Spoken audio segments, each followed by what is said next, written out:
Well, we really wanted to start off with, there's been a whole lot of conversation about technology, right? But really, how do you take that and turn it into growth, turn it into dollars? I think we talked about a lot of high-level, buzzwords. What does that really mean? We really want to dive in today and say, what should you be looking for to answer your question when you're looking at either centralizing a management system or standardizing two very different things with different outcomes? How do you do that? So Alan, let's start off with a really easy question. How do you recommend these groups use technology to drive their growth? So last night I went to dinner and we were going to talk a little bit about this topic for today. And I was really excited to have some chicken enchiladas. Apparently, somebody made a recommendation for some really good chicken enchiladas at a company or a restaurant where we went to eat, and then we got there and they didn't have it. So we're not going to shame that person, but that person's in their room. So next time we expect a better recommendation. So anyway, to answer your question, sorry, I thought that would be funny to talk about because it was a real letdown, but the food was good anyway. So growth for a DSO and technology. I really liked what Patrick had to say here a few minutes ago. He kind of set us up really nicely. It's kind of fun to see that when we didn't even talk with him. But I think there's a couple areas that I would think about. And you need to think about these the way Patrick described, either as an expense, it's just the cost of doing business, or it's an investment. It's an investment in growth. So primarily what we're going to talk about today is an investment in growth. That's the way we want to frame this up. That's something that we're focused on at Henry Schein One. One of those areas is also something Patrick talked about. And to quote Patrick, he said, risk is big. And I think information security is a big deal right now. And if you're running a DSO and you don't think that, you need to kind of reevaluate your feelings on that topic. I see every day, we have a chief information security officer, and every day I get a briefing from him on who's been compromised, who's lost their data, who's paying fines, who's going to go out of business because of it. And the DSO community is absolutely not immune to this.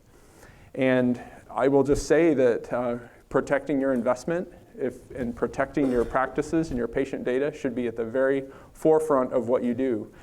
And so some of the questions earlier about practice management and centralization and security is a big part of that, guys. When you go and evaluate practice management vendors and analytics vendors and others, one of the first questions you should ask should be, do you have a dedicated information security staff that you use to help you build your software? And are you a high trust certified software vendor? Are you a SOC 2 compliant vendor? And they can say, yeah, we are. Asked to see their attestation. You should ask to see that. If you care about your patient data and about your practice data and your financials and other things that can wind up on the dark web, you should ask those questions. And I don't want to frighten people or use fear as a tactic. That's not the intention.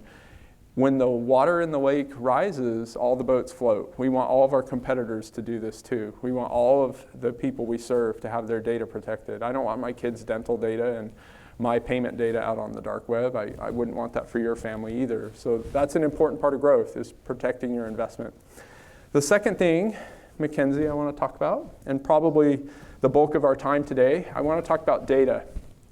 And I want to use Patrick's quote. He says, integration matters more than you think. And our CEO of Henry Schein Inc., he's a very, very, very thoughtful guy. Some of you may have heard of him, Mr. Stan Bergman. He gave a speech as part of the 90th anniversary of our company a couple weeks ago where he said that data is the new oil. None of that should surprise you guys. This has already been a topic at this conference. And so I want to talk about competitive differentiation for growth and how data plays into that. And there's decisions that we as leaders, or you as leaders of DSOs, need to make about data. Everybody wants your data. There's a whole cottage industry of software companies that have built up in dental, and they all rely on getting data out of and into practice management systems. And there's lots and lots of ways to do that. There's what we call in the industry a native integration, where something comes deployed in the practice management or patient communication software that's created from scratch to integrate. There's lots of examples of that, where the data seamlessly flows between them. There's also kind of this notion of API-based integrations, which is something that we've been heavily investing in right now, and we believe that The growth of your DSO depends on you getting your data. And it depends a lot on the size of your DSO. It depends on kind of the complexity of the tools you use. For the smaller DSOs, you're not going to have a dedicated, data engineering team. You're not. You can't afford it, and nor would you want to. If you're a very large DSO, you're probably going to want to do that. You can use tools to integrate with. We offer a tool called Jarvis Analytics that does this. There's competitors that do this. Some of our larger DSO customers, think really, really big ones, they suck all that data out of our practice management systems and put that in their own data warehouse and make a lot of decisions based on that. And that's an important differentiator. So and Alan, can you give some examples to the audience too of some customers and how they're doing it? Yeah, so I'm pleased to announce today that we've signed an agreement after a 1-year pilot with a DSO based in Irvine called Smile Brands. Some of you may have heard of them. And they're going to deploy our Ascend web practice management tool in all 700 of their locations. And our API strategy for them to use their data is a big part of that. They have created internally what they call the One Smile Ascend platform. And it's Ascend integrated with all of Smile Brands' proprietary tools that they use to operate their business. And we're really proud of that. And Smile Brands cares a lot about their data, and we've worked very hard with them over a long period of time to fully integrate all of their proprietary tools. So for their growth, they think it's important that they have command of their data securely. And one of the really unique things we're doing with the Ascend platform right now, some of you may be familiar with this notion. Remember I mentioned all these kind of third-party software companies. All of them put an extractor on the server that runs in your dental office if you're using an on-premise solution. And every night or every couple hours, it sucks all the data out and it sends it up to their cloud or to their data center, hopefully securely, and then they do things with it. And that's fine. That's the historical kind of legacy model that most of the kind of older practice management tools use. Well, Ascend uses something called a streaming API, where if you're a DSO that's sophisticated enough, or if you're a third-party tool that wants to do this, we can stream events to you out of Ascend. So if you're a DSO and you want to know every time a new patient checks in, you'll be notified in under a second. So if you have a couple hundred practices and that's important to you for a business reason, we can stream that to you securely. And really quickly to emphasize that, can you just walk through, I'm sure some people are familiar what event-based really means. Yeah, so we're moving Ascend to a microservices architecture that uses event-driven design. What that means is there isn't this giant monolithic database somewhere that you ask questions to, and like the all-seeing Oz, it regurgitates out an answer to you. It's based on a technology called Kafka, which is event streams. And so as you're using an application, there's hundreds of thousands of events that are happening all over the world in the cloud as this software is doing its thing. And we can capture those events, and we can feed those events to people that want to hear them securely. And you can make decisions based on that. Also, it allows us to do all kinds of really advanced analytics at a very atomic level, much greater detail than the legacy kind of old-fashioned relational database tools would allow you to do. And to add to that, Bill mentioned when we came up here, Henry Schein One is kind of known for acquisition. I joke that we don't build by de novo, we grow by acquisition. We acquire all these companies, right? Whether they're specialty companies, their practice management, patient engagement, revenue cycle management, billing processing, all under the same umbrella. Well, when you take all of those companies all with different engineering teams, it's really fractional growth, right? It's really difficult to take all those different elements and integrate them together until you have one platform together to where you can really deploy these systems in a much, much faster way. Yeah, that's great. Let's talk about that. So there's something I want to clear up. Somebody made a joke earlier, and I think it's sort of true, but the joke was you guys probably acquired 5 companies in the last week and you didn't know it. So that we do acquire companies, and we have recently. We're actually working really hard right now to unify our products. We want to get from 70 plus products to like 10. And we feel like we can add a lot more value to our customers and their patients by doing that. So I'll give you some examples. So when you own 17 practice management systems, you go and implement scheduling, or in Europe they call it calendaring or a diary, 20 times. And so when you divide your resources by 20 to go do the same thing, you end up not doing any of them really well. So we're not going to do that anymore. We're going to spend a lot of time getting world class at each of those individual things. And so in our products, you're going to see some changes over the coming months and years where we get really, really, really good at individual things, and we do a lot less of them, meaning we have a lot fewer products. So that's part of the question, to answer the question. The next part is, well, how are we doing that? We're doing that by investing in kind of the underlying software infrastructure that powers our tools. So again, as it pertains to growth, in the software world now, it's all about value. It's all about delivering value to your customers as quickly and of the highest quality and as securely as possible. So everybody remember Dentrix in the old days? They do a release like maybe once a year, and everybody would say, oh geez, I'm going to wait till that one's been out there a while. Oh no, I see some heads nodding. Yep, it's not just me who's thinking about this. And there was this just paranoia about the quality, and we don't want to be the people that figure out what's wrong. And so yeah, somebody's laughing over here. It's true. So guess what we do now? And this is for Dentrix, and Dentrix is an on-premise application. Dentrix now, when we work on it, we have a very large team still enhancing and building on Dentrix, and it's going to be a viable product for a long time. It's a very profitable product. Dentrix now has a very large percentage of its code base is covered with unit integration and contract tests. So anytime we touch the code, we can push a button and test the whole thing end to end, thousands of times. And we've been doing that for about a year. And so you'll notice that the quality of Dentrix has gone way up. And we're now releasing Dentrix automatically. Right now it's 5 or 6 times a year, but we're going to get to the point where it behaves like the app you have on your Android or your iPhone, where you wake up in the morning and there's a new version of your app. You didn't even know it upgraded itself. And we're doing that now with a few hundred customers, and over time we're going to do it with all of them. And the goal there is to deliver value faster to our customers and their patients at a much, much higher quality. And that also allows us to respond to market demand and out-innovate and out-compete some of our competitors where appropriate. So that's an important change, and data's at the heart of that. There's been a perception in there about our company that we're closed and that we don't like to integrate with people, and we're shy and this kind of thing. And I've had that conversation with several people have you? in this room. Okay, well, let's clear that up. So we have an open API, and when I say open API, it doesn't mean anyone connect anytime for any reason.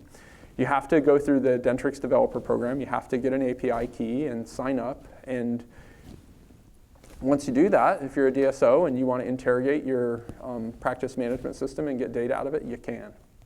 And right now with Ascend, we're working with 14 different third-party companies to do just that. Some of you, I can see you're in the room. So if you want to integrate with Dentrix and you haven't had a chance to yet, or you heard that we don't allow that, reach out to me and we'll make it happen. Happy to do it. And it's our great honor and privilege to do that. And don't limit your thinking. It's not just, hey, we want to get our data. Don't think about it that way.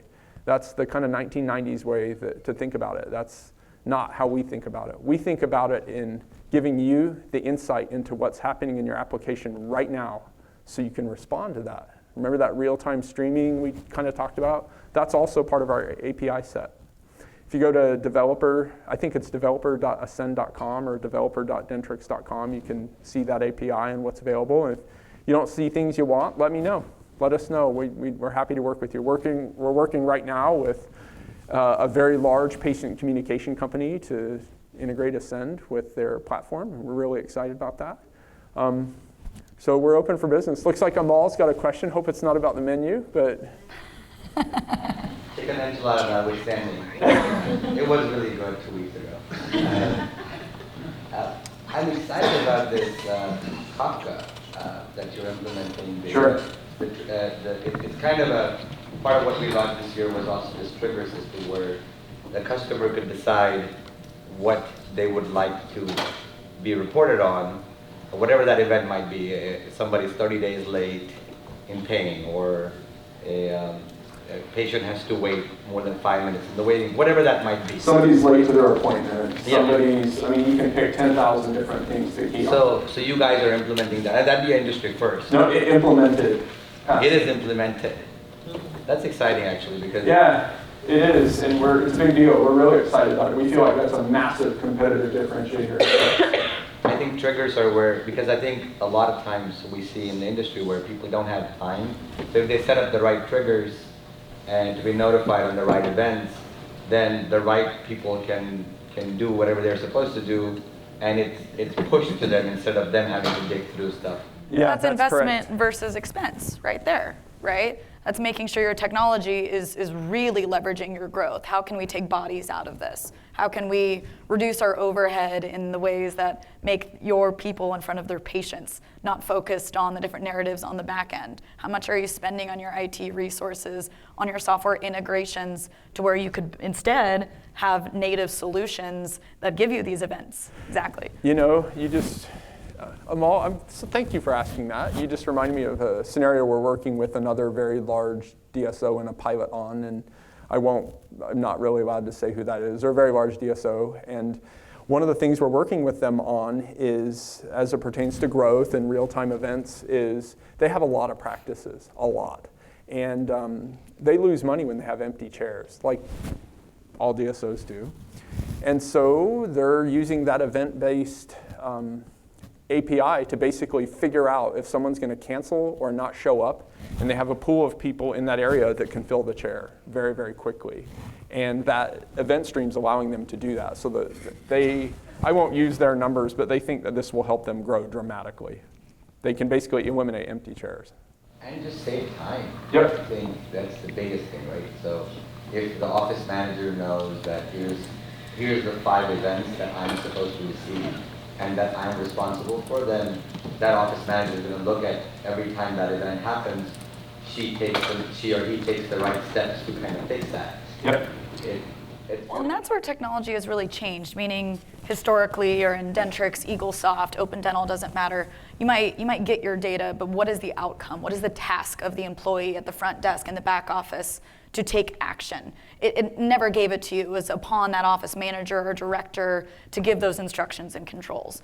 Now with technology, Patrick mentioned how it's been unprecedented growth in the last 5 years. I think the next 5 years will be double, triple the growth that we've had in the last 5 years, just because of how quickly we can now make these changes to technology that really affect the employee experience at the DSO level, which of course affect the patient experience, right? I'm sure everyone here I think is on LinkedIn. Isn't the DSO space like crazy on LinkedIn? Bill Newman knows.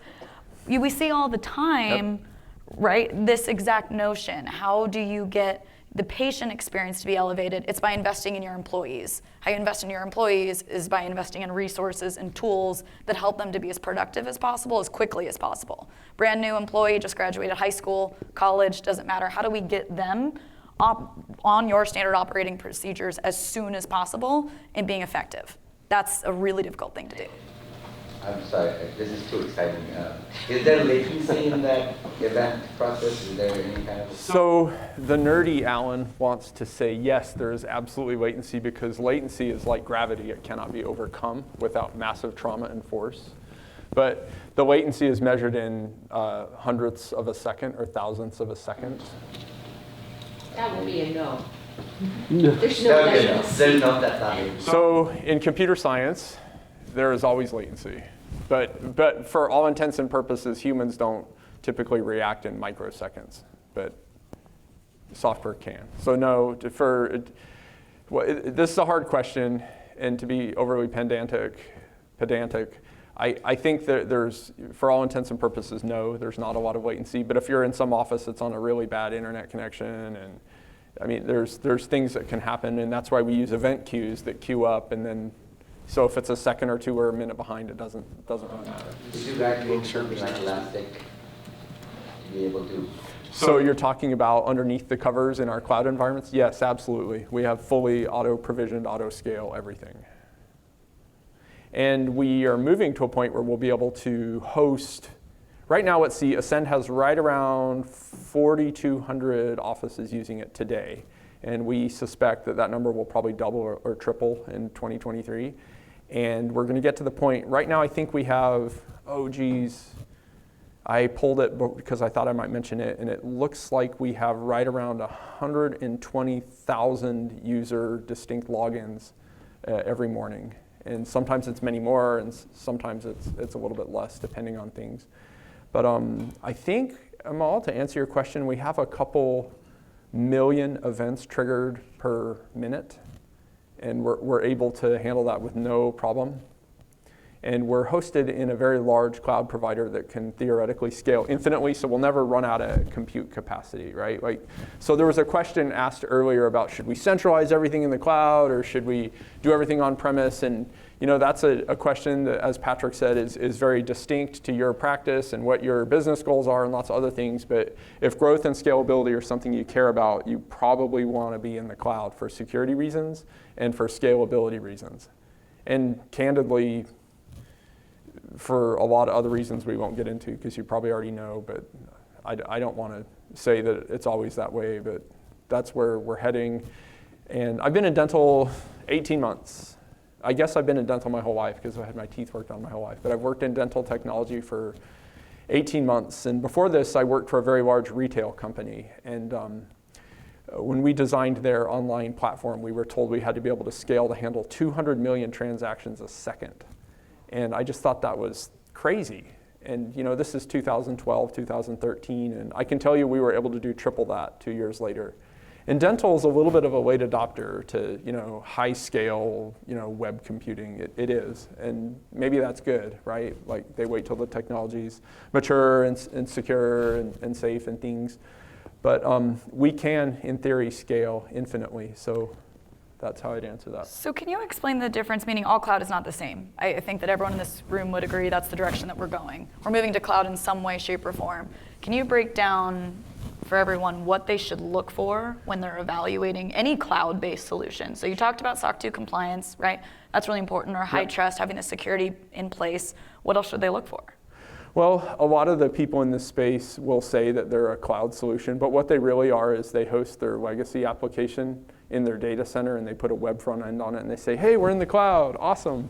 And then when you ask them and say, well, tell us about your ability to infinitely scale and to use cloud native technology, and they just say, yeah, we don't really do that. We deploy SQL Server in a data center and we've got a front end in front of it and that kind of thing. And I guess in theory, you can say that's cloud software, but it's not using cloud native technologies. It's not taking advantage of all the stuff that the cloud has to offer.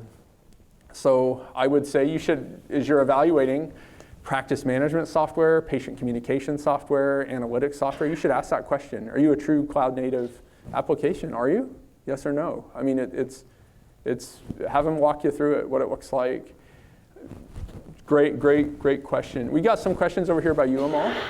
Yeah, so maybe more question for McKenzie being the sales manager, so maybe she gets more interaction, but would love your input as well, Alan. So a majority of your customers probably use Dentrix Core or Dentrix Enterprise over Ascend today, right? So McKenzie, what do you find in talking to your existing clients in friction with them wanting to move to Ascend or hesitation with going to the cloud or to something that sounds, at least from what Alan says, and I only caught about a percentage of his infinite scalability, but that sounds very cool and it sounds like it would do so much more than what might be the capabilities of a Dentrix Core Enterprise. But what do you hear from current clients? Great question, and I laugh all the time because my job really is to interpret what all the tech people say and make it, English for the rest of us. Sorry. Right? Which is a difficult task, but. Well, hold on, McKenzie. They don't let me out a lot, so Take him in his cage in front of customers, open up for a couple hours, and take him back in. That's right. Just kidding. That's really what we do, honestly. Is discuss what are the pros and cons, meaning for some groups, there's a very large DSO that all of you know. They have deployed Dentrix Core in all 1,000 plus of their practices. For their DSO, Dentrix Core makes sense. We're continuing to invest in it. They have a very decentralized model, so it works just fine. We actually don't even suggest that they would move. to an Ascend product. However, actually, original question was most of your customers on Dentrix. If you're looking at every single dental practice out there, absolutely, because Dentrix Core has been around since '89. Yep. I think. So just over more time. Ascend just had its 10th year anniversary. However, if you really drill down into the DSO space specifically, we're seeing it's really the opposite. We're seeing more, in fact, I don't really see any DSO go out and decide to implement Dentrix Core unless they acquired a bunch of practices that are already on Core. If they're going to invest, like we talked about, not just take an expense, but invest in technology, Dentrix Ascend or Dentrix Enterprise is really where we're seeing them move. Specifically in the DSO space, Enterprise, again, has been out longer. Enterprise is our SQL server-backed. Obviously, Enterprise class, you can schedule across locations, pull reports across all locations, unlike Dentrix Core, which is local to one practice. We're really seeing Dentrix Ascend is it's outselling Dentrix Core 3-1 in the DSO space. So was your question more how and why are they making that decision? I guess it was more about existing clients using Dentrix, not necessarily new clients coming on, but those that already exist today. Any friction that you hear about or hesitation, like, hey, we have Dentrix Core or we have Dentrix Enterprise, why wouldn't they move to Dentrix Ascend? Because it sounds like it might be a better solution. It's a very clear answer. Everyone hates change. An office manager has used Dentrix Core since '92, and she doesn't want to change, or he doesn't want to change their processes. That is by far the most common reason. I've had the opportunity, probably not as much as McKenzie, and probably not as much as most of the people here in the room, but I've actually spent a pretty significant amount of time in offices with actual users. I feel like I learn a lot more when I do that, and there is a real change management concern here. There really is. If it's the scenario McKenzie just talked about, where you have someone who's used the exact same workflow for 15 years and they're all trained up on it, it's been their life, and now you institute something different, and it doesn't matter if it's Ascend or one of our competitors or something else, they're going to gripe every time. And so part of it's change management.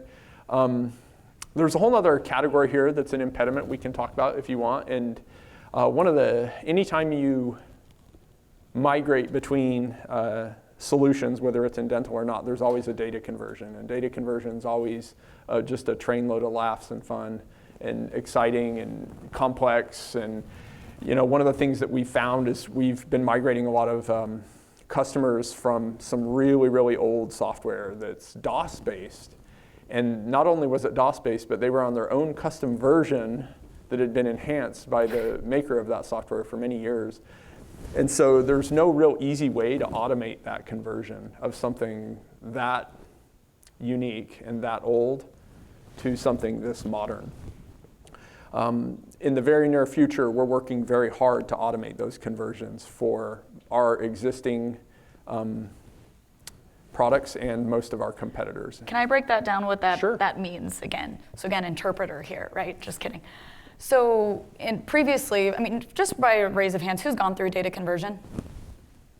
It's rough, Practice huh? management data conversion. It's You don't rough. get your AR, right? You got to close out your claims in the legacy system. Everyone hates it for the first 2 weeks, maybe longer, right? It's pretty standard. I don't care if you're going to exactly one of our competitors or not, right?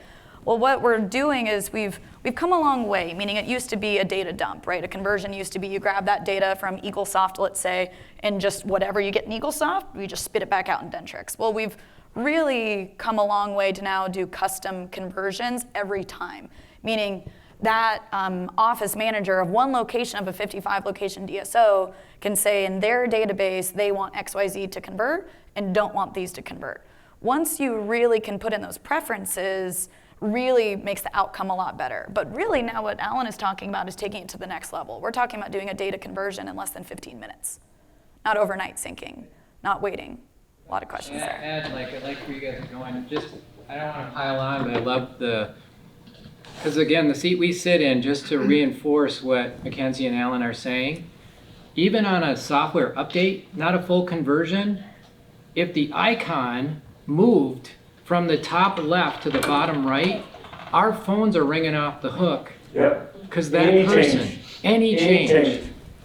That's huge. So if we communicate that up front and say, it's gonna move, it's better, not that we know all the time, I'm just saying that the change thing is huge.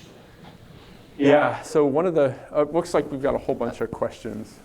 And I was going to say, we're going to get kicked Are we off out of here in a time? couple minutes too. If we run out of time, we can talk afterwards. And right after Andrea, we're having a break, so you're more than welcome to hold us on a roundtable if you like. Beautiful. If we want, we can talk about the menu too. Well, one thing I will just say to end on really quickly, so we're talking about all the reasons why people don't do this conversion or the change in the hesitancy.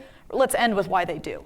Meaning, of course, we talked about Dentrix Ascend being fast, you can deploy things quickly. But more than that, it saves money. Meaning if you're paying individually for every single practice to be on Dentrix Core, that means you're paying for claims, you're paying Lighthouse for your automated appointment reminders, you're paying for all these individual services together, right? Or separately, excuse me. Also a different throat to choke, right? You've got all the different vendors that you now have to negotiate with at a grand level. When you move to a platform like Dentrix Ascend, I've seen for the DSOs that I work with, their cost to deploy software usually is cut by almost 2/3 when they move to a centralized system. So the money speaks for itself. In fact, the monthly savings that group make usually pays for all the one-time fees of training and conversion. So it becomes an easier pill to swallow, but of course they still have to go through that implementation process. But at the end of the day, they don't have to worry about 10 different vendors. They have one, Henry Schein one, right? That they really can focus on, put their trust in, and know that we're putting their data in a safe and secure environment. That's going to grow, that's going to scale, that will be here for many, many years after all of us are, out of dental, right? So that's my thought. Anything you want to add to that? Great. Are we out of time, Michelle? Oh, shoot. We went over. Okay. Thanks, everyone. It's Thanks, really everybody. fun.